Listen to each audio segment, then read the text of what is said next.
Čierny barón v bledom saku, hladný muž od kysaku. A pri ňom staršia pani, typické Margecany. Dievčatko ako ten poklad, nástupná stanica Poprad.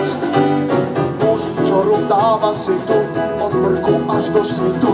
A má burt od Cigviny, z Drázky a do Žiliny. Tam ten mi pripomína bratranca od Trenčína.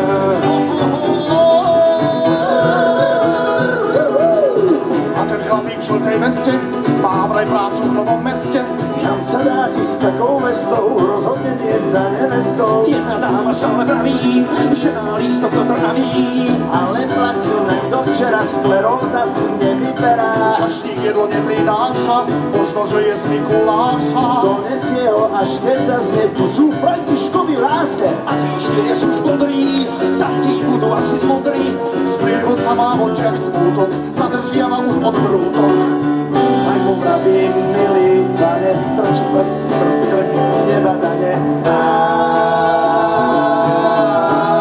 Na budúce dne Janovec je policie. Janovi z police má Do Považskej Bystrice. Považskou Bystrice má Atraktívna blondína.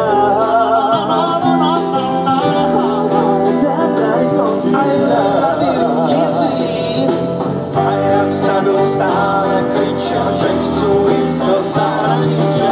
Po chvíľu však jeden zľaví, stačí aj do Bratislavy. Hej, čo ide, kam si majú, objedno si citron čaju. Citróny sú veľmi drahé, nedostane ani v Prahe. Týkajú sa pezinku, zoslavili na rinku, ale chcú byť koklaní, pri najmenšom koklaní.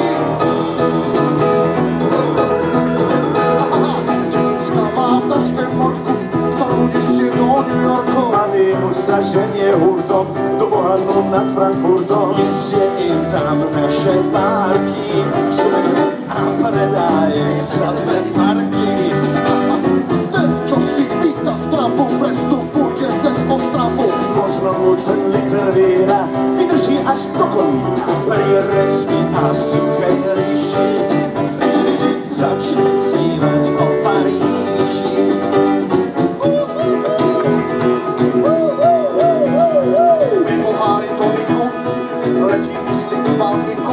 No a potom pri Mirinde v myšlienkach som celkom inde. Ale čašník praví stačí, o chvíľu sme prosím radši.